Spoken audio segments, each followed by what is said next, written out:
Hey, folks, it's your buddy Mike Messier. We are here on a Friday afternoon. It's 4:19. Got a minute?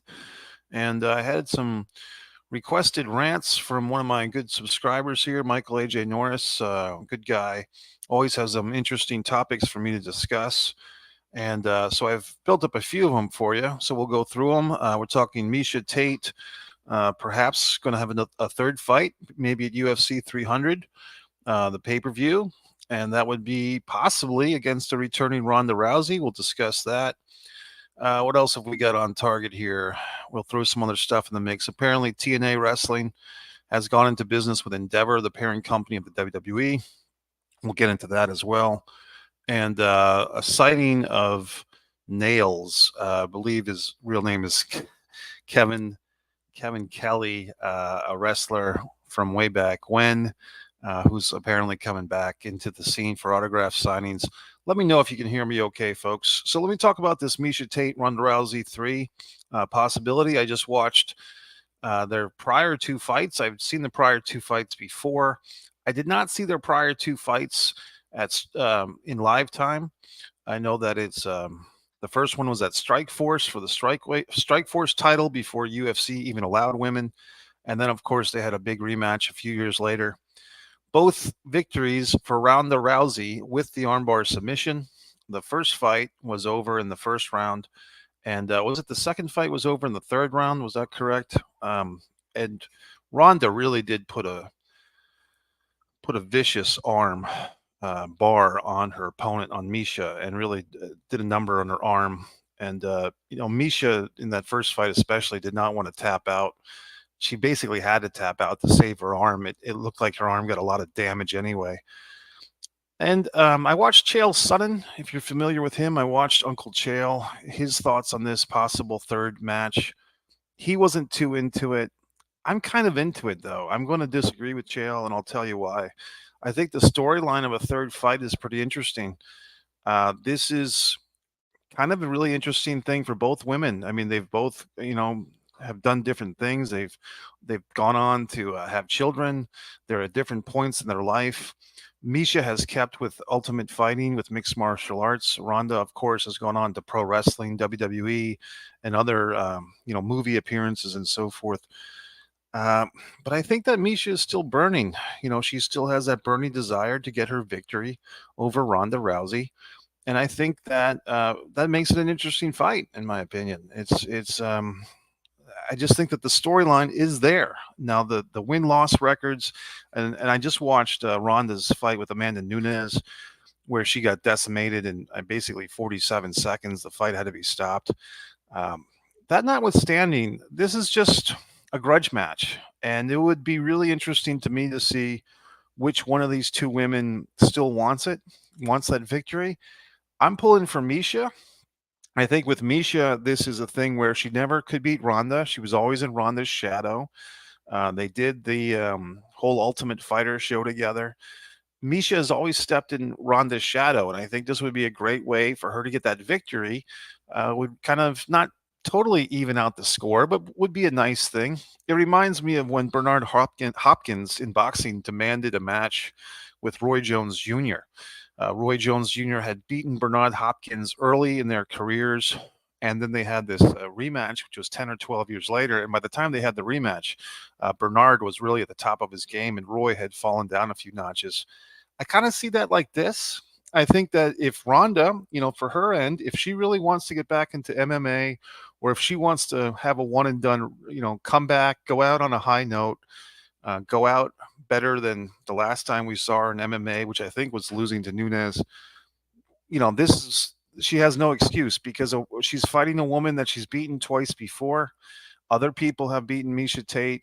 Miesha is still in this thing. She's still fighting regularly and doing quite well. So it would still be an impressive victory for Ronda Rousey if she were to come out of a 3 or 4 year retirement to get a victory over Miesha Tate. That still means something. But it's almost like Ronda would be fighting herself. She would be fighting the ghost of her former self, from 10 years ago, 12 years ago.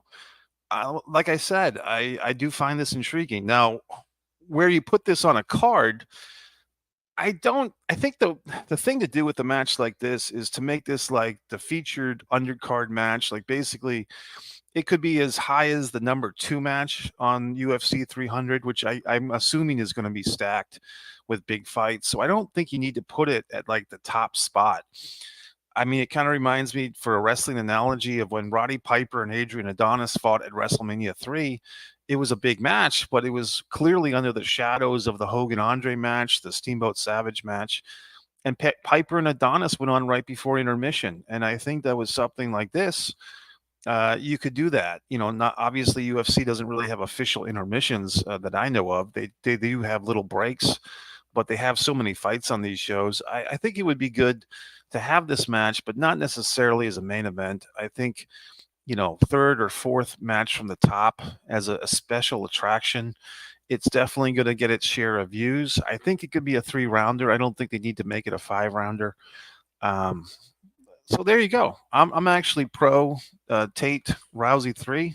I just think it's a good matchup, and I think it's an interesting matchup because Ronda is coming back, if she does come back, and Misha is still here, and she's been here, and so it's kind of like the turtle versus the rabbit. I was watching the first fight between these two, and Ronda Rousey is just like a phenom. I mean, she's just coming in there, and she's got so much energy, and Misha's doing her best. She's a true professional, but she's like trying to bottle lightning in a bottle is what Misha's trying to do, fighting Ronda. And I just think that, 10 years later, Ronda's probably going to be slowed down. I mean, that's just natural for anybody.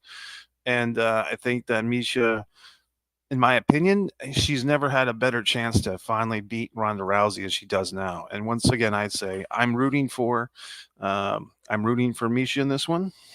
And that's my opinion. So let's go on to the next topic.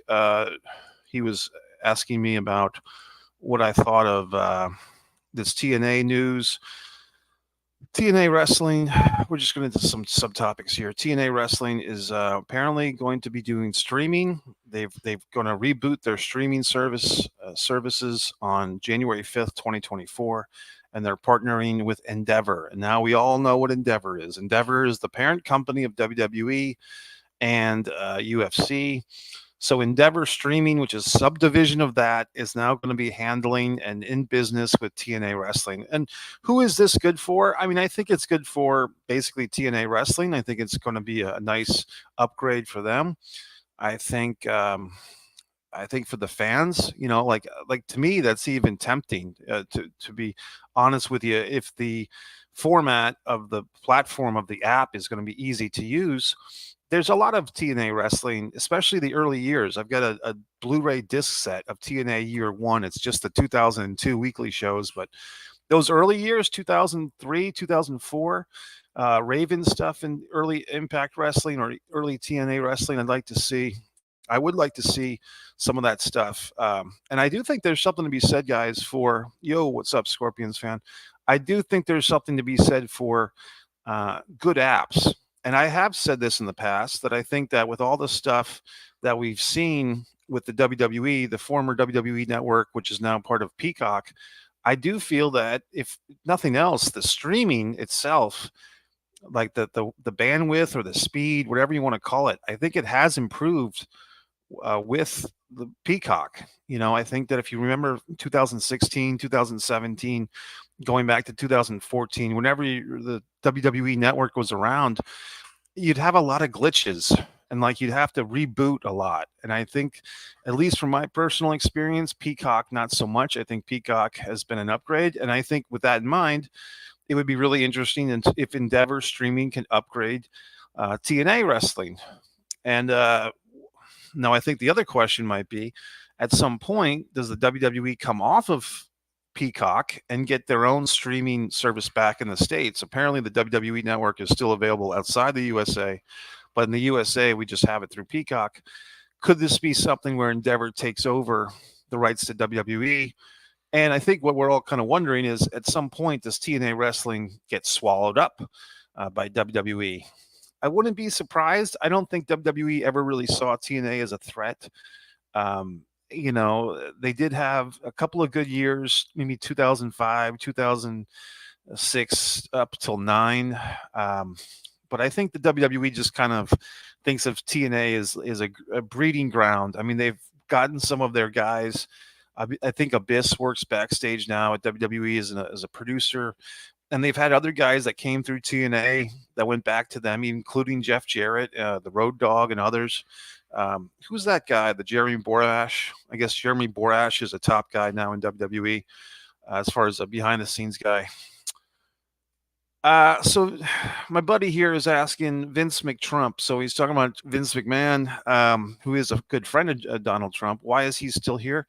Buddy, I think it's just a thing where, look, it's like if Ray Kroc, was around. I mean, I'm sure he had his finger in the hamburger mix for as long as he could. Same thing with the Colonel and KFC chicken.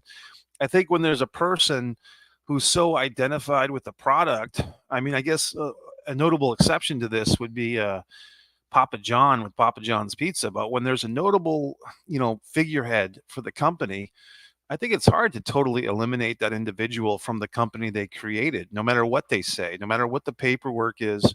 I think Vince McMahon will always be in the WWE to some extent until he's dead.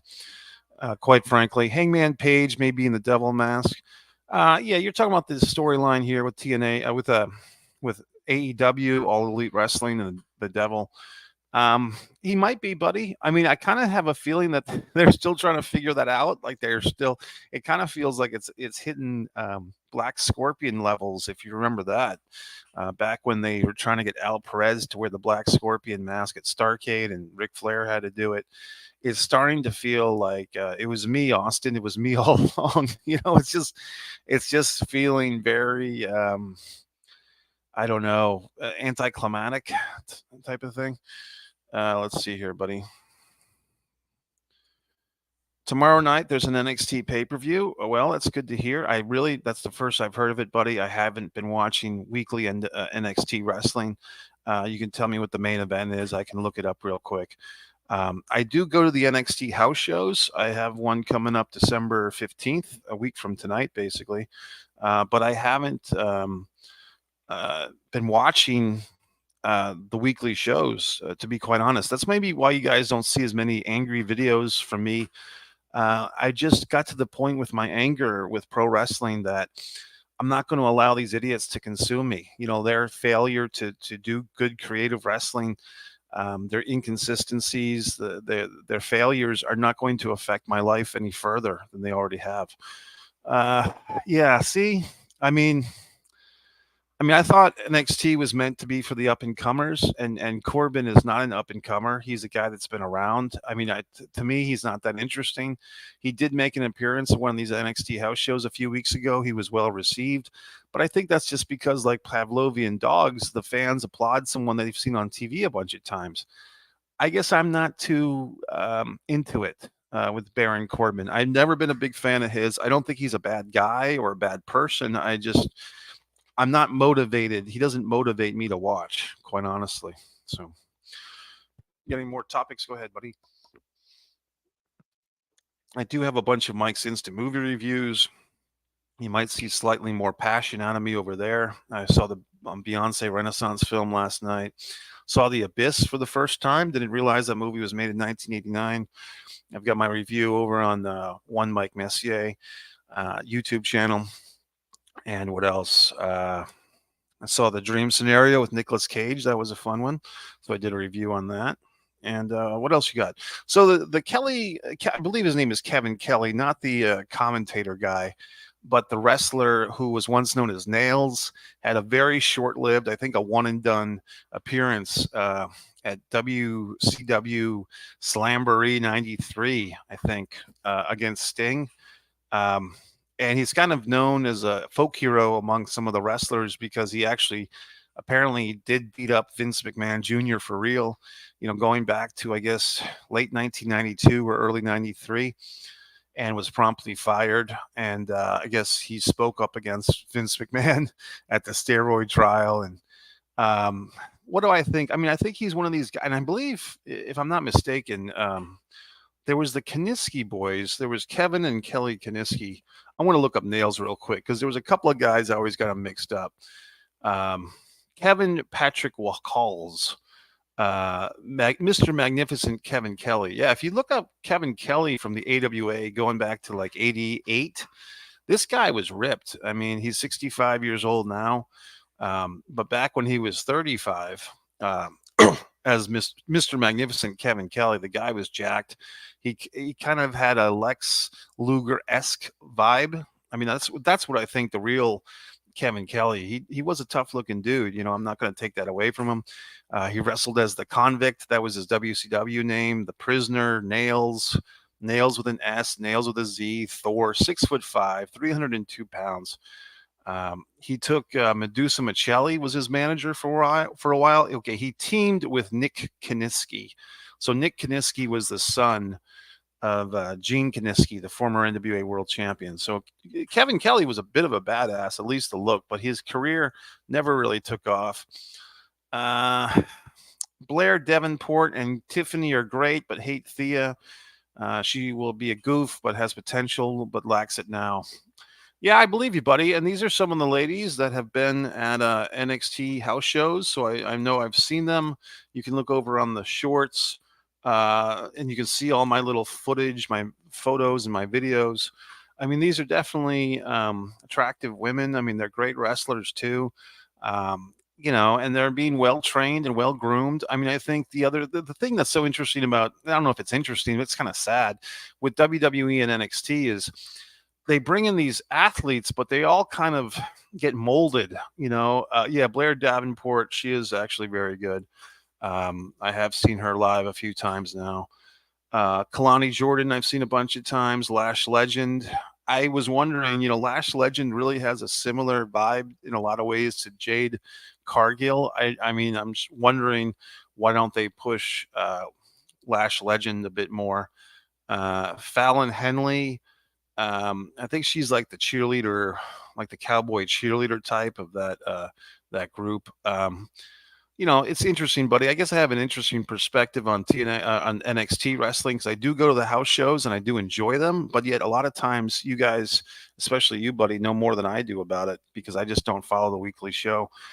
Logan Paul sucks. He made the U.S. Championship lackluster. Nobody cares if he loses it. If LA Knight was part of the crowd, would be invested. If LA Knight was the champion of the U.S. Championship, the crowd would be invested, but now seems what the fuck are they doing at this point? Yeah, man, I can see your point of view. I mean, I think that the WWE is so they're so interested in collecting as many casual fans as they can that often who suffers is like the hardcore pro wrestling fan.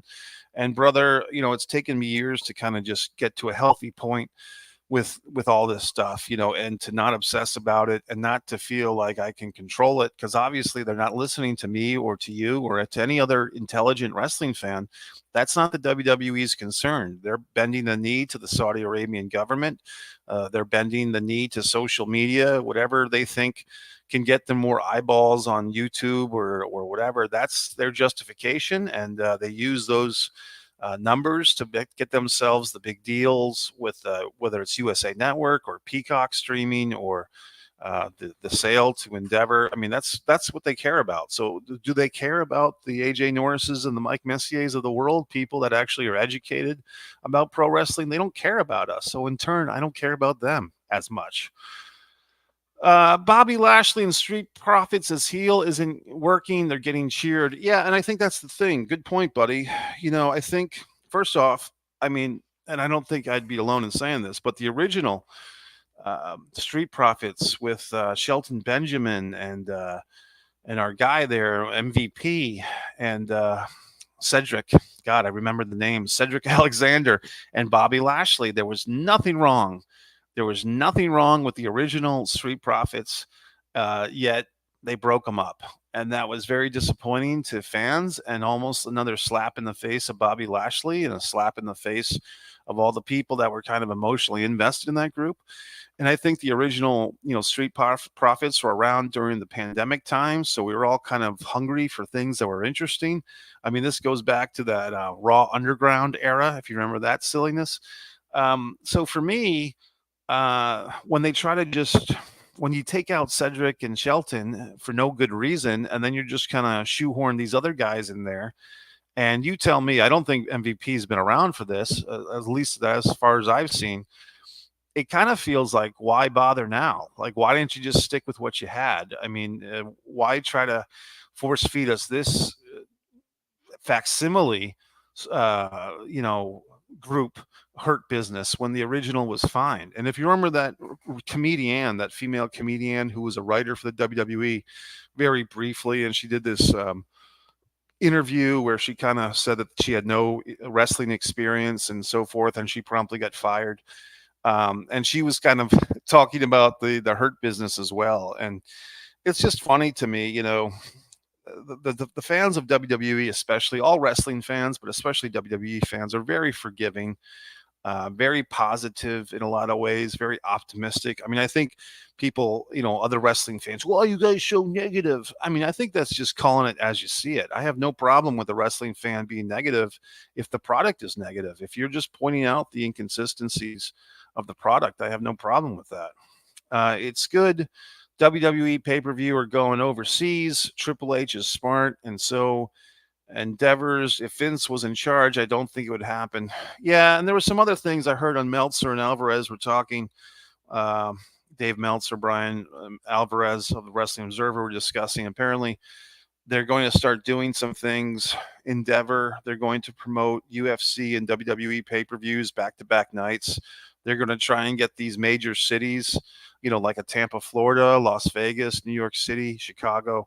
They're going to try to get these cities to bid for, like a Survivor Series, and the next night a UFC pay-per-view, and the city has to bid for the honor of hosting these events. So, I mean, we'll see. I mean, apparently they've gotten some revenue from that for WrestleMania. I don't know if I think with one of the SummerSlams recently, City had to pay to get SummerSlam there. So, I mean, if you can do it, you can do it. I mean, I think, what's something worth? It's what someone else will pay for it. So if they can con job people or cities to pay for the money, to have these wrestling fans come into their town, then sure.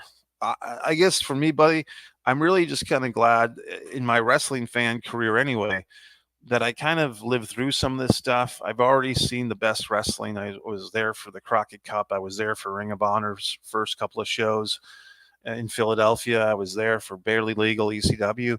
I have nothing to prove as a wrestling fan, and I feel that what I saw in my youth and my childhood is superior to what's out there now. But I still go to see stuff. I still go to NXT and AEW sometimes.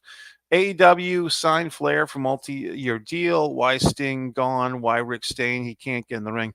Well, buddy, I think it's just a thing where Tony Khan likes wrestlers.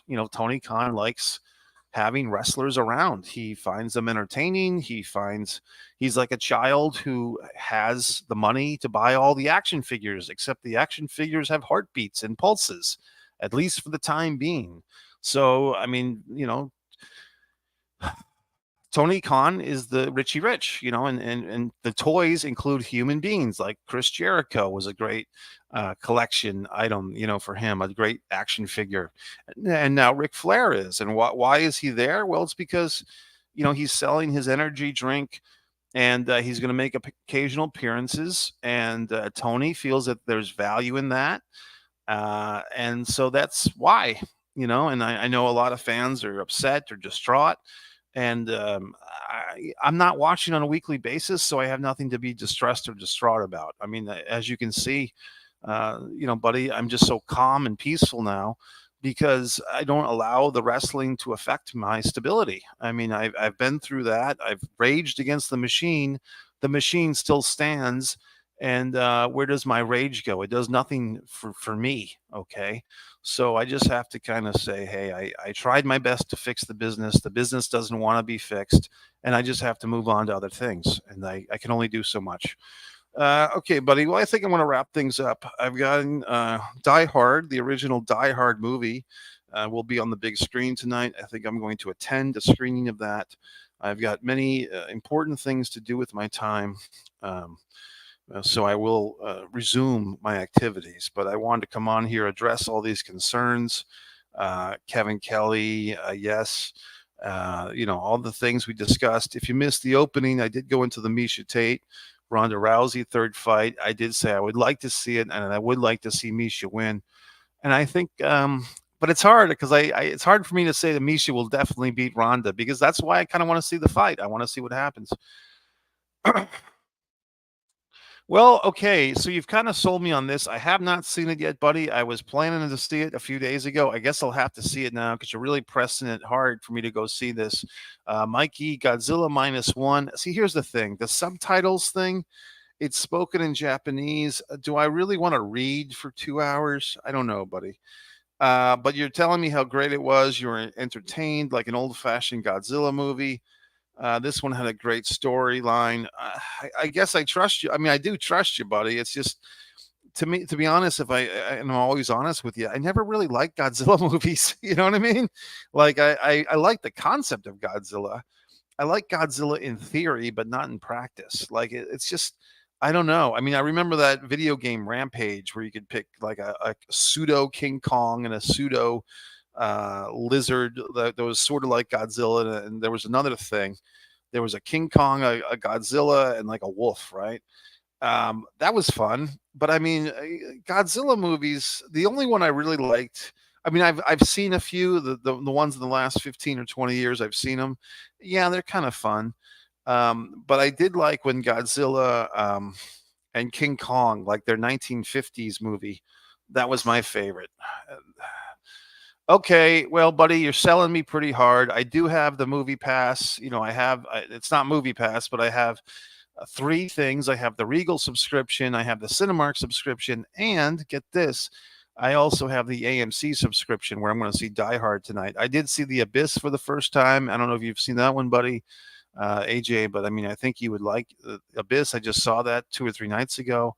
I saw two movies yesterday. I saw Napoleon and I saw the Beyonce movie. Over on One Mike Messier, I have my reviews. I guess I'll take your word for it, buddy. I hate to, I did see that thing you told me to see last time, the trick or treat, the trickster, the trick or treater, the scary clown who kills the kids. And I did think it was pretty good. It was a little bit gory. This Godzilla -1, I guess I will see it, and I better see it soon. I better see it this weekend, right? Because it's not going to be in theaters forever. None of these movies are. People do that, and buddy, and that always pisses me off. People sit around and they say that they're talking about, oh, I want to see this movie, I want to see it, and then they never see it. And then 3 weeks later, the movie's gone. Oh, I wanted to see that. Well, why don't you go see it, asshole? So I won't be that asshole. I will make a point of seeing this movie, buddy. I guess I'm not going to see it tonight because I've already committed to Die Hard, the original from back in '88, I believe. What do you got here, buddy? Yeah, Silent Night. I think that's the one. I haven't seen that either, buddy. Someone on my Facebook feed was shitting all over it, and I do hate that when people posted little fucking text reviews of movies, and someone was shitting a sandwich on top of the John Woo film. I haven't seen it. Battle Royal, was that the one? I saw one of his movies. There was like a 30 or 40-year anniversary thing. I saw that this past year, sometime in 2023 in the theater. So I will make a point of seeing Silent Night. I mean, I guess there's just a lot of goddamn movies out once again. And I have learned this, unfortunately for me, it's not that big of a deal, but the theater closest to me is a Regal Cinema. It's a nice theater. It's not a great theater. They don't have the relaxing chairs. The sound and the picture quality are not the best. But I do have the subscription to them. That's a theater that I'll go see like a comedy at, and it'll be okay, to go see a comedy. But to see a movie like this John Woo movie, or especially the Godzilla movie or a Die Hard, it's just it lacks a little bit, buddy. Wonka, I don't know, man. I think that movie is basically for teenage girls who are getting excited because Timothy Chalamet is on the screen. And basically, the guy is such a fan favorite with these young teeny boppers and their moms that they're going to be excited for whatever he does. And he's a good looking young guy, and they're going to shoehorn him into Willy Wonka because, he's a good looking young guy. And they'll put him in that movie, and he can act elfish. And I think the thing that more or less upsets me like it would upset Dylan, the Hornswoggle, the former Hornswoggle, is instead of the Munchkins or whatever the fuck they were called, the Hullabaloos or whatever, the Icky Pickies, whatever they were called, they got Hugh Grant to play just one of them and multiply them. The Oompa Loompas, for Christ's sakes. After Christmas Ghostbuster looks great. God, I didn't even see this. I did see the Von Erichs trailer, though. I think I want to do another review on that on another video, which I will do my response. But I am intrigued. I did get a little chill up my spine, buddy, when I saw the guy that's playing Carrie with the In Memory of David go into the ring. Do I have a concern about this movie? I heard. I mean, I'm hearing little things that I wish I didn't hear, but I am going to go see that. I'll probably be one of the first people to see it on December 22nd. I think wrestling fans will love it regardless. I can't speak for the non-wrestling fans. The guy that's playing Carrie looks really small, and Zac Efron as Kevin is looking huge. And I can kind of see, like, I guess to the victor goes the spoils in a weird way, because Kevin outlived everybody. So maybe he got first pick of who played him. But the Carrie guy looks like Carrie Von Erich in the face. Is this match being promoted, buddy? Has this been booked? Walter? It's actually, now it's Gunther, right? Which makes no sense. It's a Nazi name. I guess they copyrighted the name of an actual Nazi, had the first name of Gunther. But Gunther versus Lesnar will be a good match. I'm sure it will be. Some people have been posting these images of Brock Lesnar's daughter. I haven't done that. I mean, yeah, she looks just like Brock Lesnar. So I get the thing that people are, intrigued by. But I mean, she's also a kid. I think she's in her 20s. She's a college student, but I don't want to pick on her. It's not her fault, or it's not her credit. She's just a person doing her thing. WrestleMania 40, Gunther versus Brock. Okay. That's fine. I mean, I'm sure it'll be a hard hitting affair. But we've seen Brock lose at WrestleMania quite a bit. I mean, he lost to Seth Rollins. He lost to Roman Reigns at WrestleMania. He's lost to Triple H at WrestleMania. He's lost to Goldberg at WrestleMania. So Brock Lesnar is not like, even in the fantasy world of creation, it's funny because he loses quite a bit, but yet people still get excited about him. Yeah, I do remember Nicole Bass. Interestingly enough, buddy, if you want some Nicole Bass trivia, find Evan Ginsberg on Facebook. He's a good friend of mine. He was a good friend of Nicole's. I believe I saw Nicole Bass in person once at the New England Pro Wrestling Hall of Fame and Convention. I want to say in the year 2012. And Nicole, I don't really know too much about her. I mean, I saw her on the Howard Stern show. I saw her on Raw. It seemed like at the time the only natural thing was to put her in there with China. They never did that. I didn't hear about Ken Shamrock returning to WWE. I think I heard something about an action figure or a video game license. Who knows? I mean, maybe Triple H, if he has more swing now, or maybe because of the UFC connection, they're trying to give, as the kids say, give Shamrock his flowers or give him his shamrocks. But good for him. I mean, I've got nothing against Ken Shamrock. A good friend of mine, David Gear, is actually a personal friend of Ken Shamrock, and I respect Ken. But I don't know what to say. I mean, I think Ken Shamrock is definitely one of those personalities that he loves fighting. He's very good at it. He's getting older now, like we all are, but I mean, he's a legend, and I do respect the guy. And I do feel like his matches with The Rock were scintillating back in the late 90s, the 98, 99 era. I think they had some of the best matches in the business. I'm not surprised, though. Everything, it is what it is. Okay, buddy. Well, I hope I've answered your queries, your questions. Folks that weren't able to tune in live, I am jacking my stuff up these days. I'm sharing my stuff a lot more. If you guys want to copy and paste the URL, this was not my best rant. I'm not terribly angry right now. I couldn't fake it. I just didn't want to avoid all these topics. that my loyal subscribers here have been demanding that I give their answer. My buddy Shane McKenna was very kind this week to me and Bailey Mack and a few others. So I'll give Shane there in Chi-Town a shout out, and that's it. So, folks, have a great Friday. I'll leave more questions and comments and so forth in the comments, and you can buy my book or not. You can subscribe and like or not. It's a free country, at least for now, MikeMessier.com.